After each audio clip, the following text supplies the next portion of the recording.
नमस्कार मित्रांनो, मी राहुल वाघाने तुमच्या सर्वांचं पुन्हा एकदा आपल्या या नवीन व्हिडिओमध्ये हार्दिक स्वागत आहे. मित्रांनो, पुण्यश्लोक अहिल्यादेवी होळकर शेतकरी कर्जमुक्ती योजना 2026च्या यादीत नाव आल्याचा आनंद आपल्या सर्वांना नक्कीच आहे. मात्र मित्रांनो, बऱ्याच शेतकऱ्यांच्या मनात अनेक प्रश्न आणि गोंधळ या ठिकाणी निर्माण झालेले आहेत. मित्रांनो, कुणाची यादीत रक्कम ही कमी दिसत आहे, तर कुणाला इन्कम टॅक्सच्या अटीची भीती वाटत आहे. म्हणूनच मित्रांनो, आजच्या या व्हिडिओमध्ये आपण शासनाकडून आणि प्रशासनाकडून आलेल्या 3 सर्वात मोठ्या आणि महत्त्वाच्या नवीन अपडेट्स पाहणार आहोत. व्हिडिओ अगदी शेवटपर्यंत पहा, कारण ही माहिती तुमच्या हक्काच्या पैशाशी संबंधित आहे. तर मित्रांनो, पहिली आणि सर्वात मोठी अपडेट आहे ती यादीत दिसणाऱ्या कर्जाच्या रकमेबाबत. मित्रांनो, बऱ्याच शेतकऱ्यांच्या लक्षात आलंय की त्यांच्या प्रत्यक्ष कर्जापेक्षा यादीमध्ये कर्जमाफीची रक्कम ही कमी दाखवत आहे. पण शेतकरी मित्रांनो, घाबरून जाण्याचे काहीच कारण नाही. शासनाने स्पष्ट केले आहे की कर्जमाफीची ही रक्कम शासनाने निश्चित केलेल्या NPA डेटनुसार आलेली आहे. त्यामुळे मित्रांनो, जर तुमचे एकूण कर्ज 2 लाखाच्या आत असेल आणि यादीत रक्कम कमी दिसत असेल, तरीही तुम्हाला बँकेत जाऊन उगाच चौकशी किंवा वाद घालण्याची या ठिकाणी गरज नाही.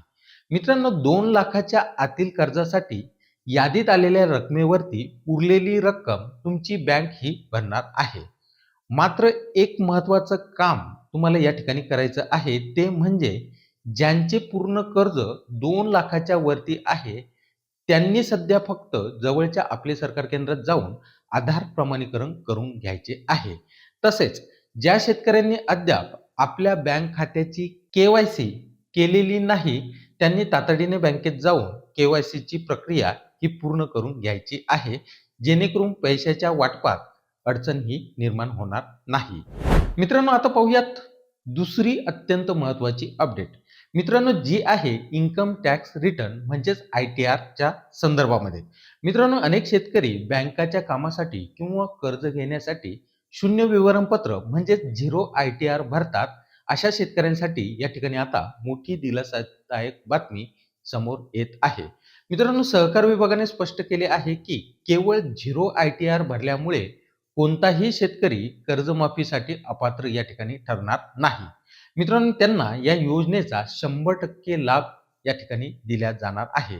पण मित्रांनो, एक महत्त्वाची बाब या ठिकाणी आहे. जर तुम्ही मागील 6 वर्षात म्हणजे 2019 ते 2026 या काळात इतर कोणत्याही व्यवसायातून, उदाहरणार्थ दुग्ध व्यवसाय, कुक्कुटपालन किंवा इतर व्यवसाय यातून जास्तीचे उत्पन्न दाखवून एकदाही इन्कम टॅक्स हा भरलेला असेल, तर मात्र तुम्ही या कर्जमाफी योजनेसाठी पूर्णपणे या ठिकाणी अपात्र ठरणार आहात. मित्रांनो, आता वळूयात तिसऱ्या अपडेटकडे. मित्रांनो, कर्जमाफीचा लाभ घेण्यासाठी आधार प्रमाणीकरण करणे या ठिकाणी शासनाकडून बंधनकारक करण्यात आलेले आहे. पण यासाठी काही ठिकाणी पैसे मागितले जात असल्याच्या तक्रारी या ठिकाणी शासनाला प्राप्त झालेल्या होत्या. याची गंभीर दखल घेत प्रशासनाने आपले सरकार सेवा केंद्र, ग्रामपंचायत आणि महा IT पोर्टल चालकांना या ठिकाणी आता सूचना दिलेल्या आहेत की कर्जमाफीच्या या आधार प्रमाणीकरण प्रक्रियेसाठी शेतकऱ्याकडून कोणत्याही प्रकारचे शुल्क या ठिकाणी आता आकारण्यात येऊ नये. हे काम पूर्णपणे या ठिकाणी मोफत करायचे आहे. त्यामुळे आधार प्रमाणीकरण करण्यासाठी तुम्हाला आता ₹1ही या ठिकाणी देण्याची आवश्यकता पडणार नाही.